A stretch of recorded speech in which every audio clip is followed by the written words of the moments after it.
Si le toxicomane le plus célèbre du monde, celui qui vient d'écrire un livre avec « La grande chose terrible » dans le titre, le gars qui plus que quiconque sur Terre a été annoncé comme cédant facilement aux drogues, si ce type vient vous demander de l'aide, peut-être que vous ne devriez pas lui donner plus de drogue.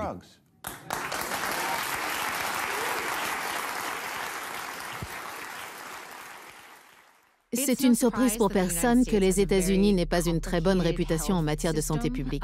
Je ne pense pas que ce soit un secret pour qui que ce soit. La nôtre est à but lucratif et à cause de cela, elle permet de faire de la publicité pour des produits tels que les médicaments sur ordonnance, dans les magazines, à la télévision, sur Internet. Vous avez des panneaux d'affichage partout en ville qui font la pub, notamment de la kétamine qui a tué Matthew Perry. Et je pense que cela crée une idée reçue compliquée, comme quoi on m'a fait de la publicité, ça doit être sûr, ça doit être bon. Il avait reçu 6 injections de kétamine dans la journée. Soigner addiction et dépression grâce à de puissantes drogues comme la kétamine est difficilement compréhensible en dehors des USA. Mais depuis le Covid, les cliniques privées proposant de guérir de l'addiction ou de la dépression grâce à la kétamine foisonnent aux États-Unis, et en particulier à Los Angeles. La kétamine est un anesthésique approuvé par la FDA. Elle a été synthétisée dans les années 60. Approuvé par la FDA en 1970, il est l'un des anesthésiques les plus utilisés au monde depuis plus de 50 ans. Et c'est un médicament qui est également utilisé en médecine vétérinaire. Beaucoup de gens le connaissent comme un tranquillisant pour animaux. C'est un analgésique, un antidouleur. C'est également une drogue utilisée à des fins récréatives ou illicites, connue sous le nom de Special K. En 2021, j'ai eu un incident où j'ai été attaquée par quelqu'un que je connaissais dans ma propre maison. Je suis devenue suicidaire. J'avais des pensées horribles qui m'inquiétaient. Je suis allée voir un psychiatre et j'ai demandé de l'aide. Il m'a dit qu'il m'avait diagnostiqué un syndrome de stress post-traumatique complexe, CPTSD, et m'a dit que les perfusions de kétamine pourraient être une bonne alternative pour moi. Même s'il y a des avantages dans un environnement contrôlé, si vous laissez les gens aller à leur guise, les laisser prendre leur dose dans leur propre maison, c'est là qu'on commence à voir certains des problèmes. Il y a beaucoup de risques en plus du fait que la kétamine est illégale dans la plupart des pays du monde, y compris aux États-Unis, à moins que vous ne l'obteniez d'un médecin ou d'un autre professionnel de la santé agréé. Il y a beaucoup de risques pour la santé avec l'utilisation de ce médicament sans surveillance. Bill Maher va même plus loin et pose le débat publiquement sur la surmédicamentation à Hollywood et sur la légalité de certaines drogues dures aux USA. Les cliniques de kétamine sont aujourd'hui un secteur en pleine expansion. Il y en a plus de 500 rien qu'en Amérique. C'est ce qui arrive toujours avec la médecine occidentale. L'insistance à faire semblant que leurs drogues respectables ne sont pas les mêmes que les drogues de rue. Pourtant, c'est le cas. L'une est payée par l'assurance et permet d'aller en cure de désintoxication, l'autre ne l'est pas et vous allez en prison. Mais l'oxy, c'est de l'héroïne, l'adéral, c'est de la meth et la ritaline, c'est la cocaïne pour les enfants. Et tous ces laboratoires pharmaceutiques sont de nouveau dans le coup pour l'argent et le profit. Et nous avons vu avec le temps des choses comme les opioïdes qui sont poussés vers les médecins, qui les transmettent ensuite aux patients. Et cela crée toute une génération de toxicomanes. Ce n'est pas un secret. Nous l'avons vu avec la crise des opioïdes. Nous sommes probablement maintenant en pleine crise de la kétamine. Les États-Unis ont aujourd'hui bien d'autres actions à mener pour endiguer ce fléau, en contrôlant les industries pharmaceutiques et en accompagnant les addicts à sortir de l'enfer des opioïdes. Matthew Perry était lucide et voyait son livre comme ce qui se rapproche le plus de son testament. Je sais que ça va aider les gens d'en parler. Je sais que le livre va aider les gens. Je pense que l'héritage de Matthew Perry sera double. Il a essayé d'aider les gens de son vivant et je pense que nous avons vu des preuves de cela à travers son livre, à travers son centre de désintoxication, par ses paroles et par ses actes.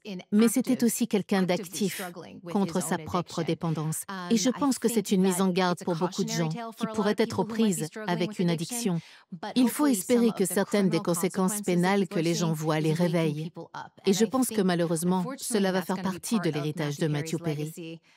Même s'il n'est pas ici avec nous, vous savez, on y pense, c'est triste. Mais en même temps, on ne va pas laisser faire ça. Laisser passer ça sans justice. Il y aura une justice. Le 2 octobre, Mark Chavez, l'un des 2 médecins mis en cause dans l'affaire de la mort par overdose de Matthew Perry, a plaidé coupable devant un tribunal de Los Angeles d'avoir distribué illégalement et en surdosage de la kétamine à Perry. Je pense que cela changera temporairement les choses. Les gens auront peur pendant un moment en pensant « Oh, les flics vont enquêter, laissez-moi faire machine arrière, je ne veux pas finir comme Matthew Perry avec les retombées de la dépendance et ça va me tuer. » Je pense donc que les gens auront peur pendant environ 1 an, puis nous entendrons parler de l'avenir de quelqu'un d'autre, malheureusement, parce que ça ressemble à un conte vieux comme le monde. Comme tous les 2 ans, il y a un Michael Jackson, il y a un River Phoenix, il y a un Matthew Perry, il y a un Mac Miller. C'est vraiment triste que nous ayons à raconter l'histoire encore et encore. La chose à laquelle il tenait le plus à la fin de sa vie, c'était que quand il mourrait, il ne voulait pas que l'on se souvienne de lui uniquement comme de Chandler Bing dans Friends, mais surtout comme d'un homme qui avait tout fait pour essayer de sauver les autres. Et il l'a fait. Il a monté une fondation, il s'est exprimé devant le Congrès, il a essayé d'aider les autres. Je crois que Matthew Perry avait une véritable volonté d'aider les autres, et pas seulement les aider à rester sobres, mais en retour, cela l'aiderait à le rester également. Il avait créé une fondation de désintoxication à Malibu qui a fermé en 2013. Il voulait vraiment rendre l'appareil. Matthew Perry était un grand acteur. Il a lutté. Il a voulu sensibiliser les gens aux problèmes. Il voulait apporter une forme d'aide aux jeunes qui, comme lui, vivaient la même chose, les mêmes tentations et les mêmes dépendances.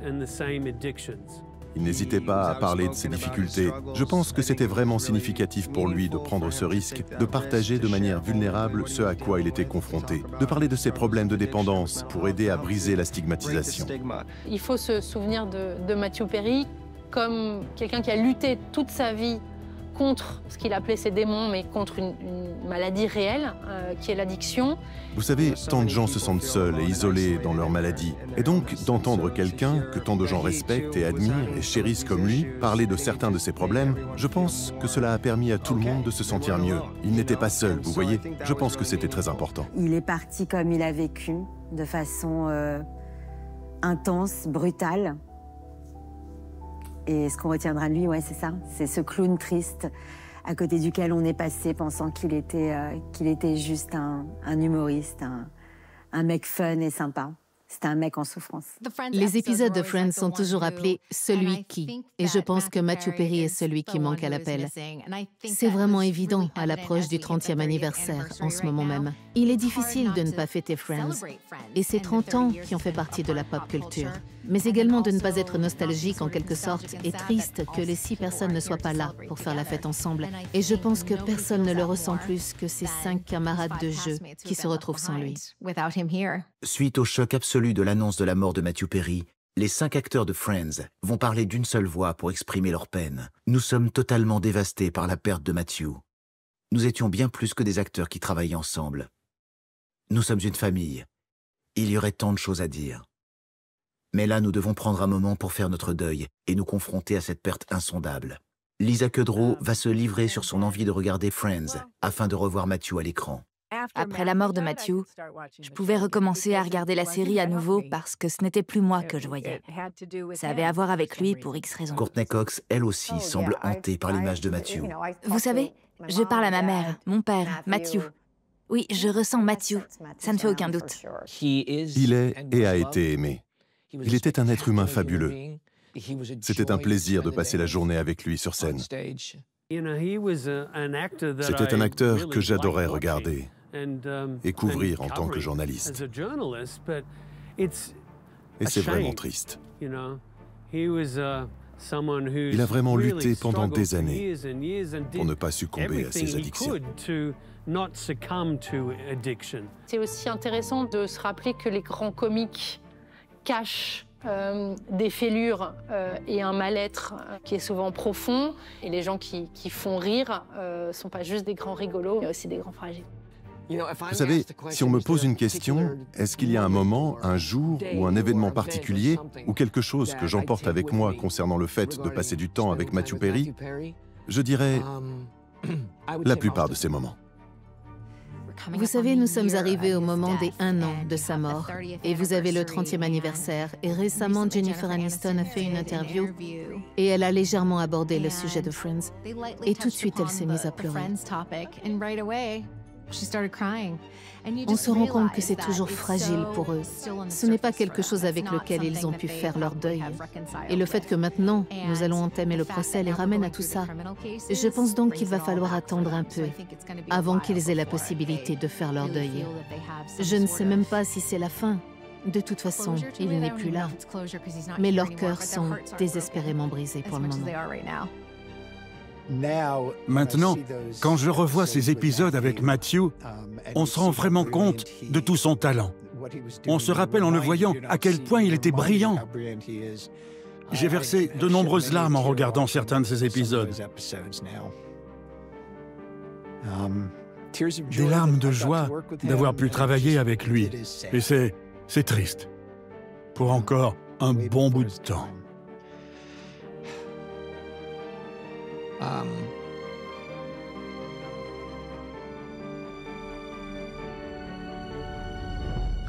C'est très triste qu'il soit parti. Il laisse un grand vide. Il me manque. Je le dis depuis longtemps. Quand je mourrai, je ne veux pas que Friends soit la première chose que l'on mentionne. Je veux que ce soit ça la première chose dont on se souvienne. Et je vais vivre le reste de ma vie en le prouvant.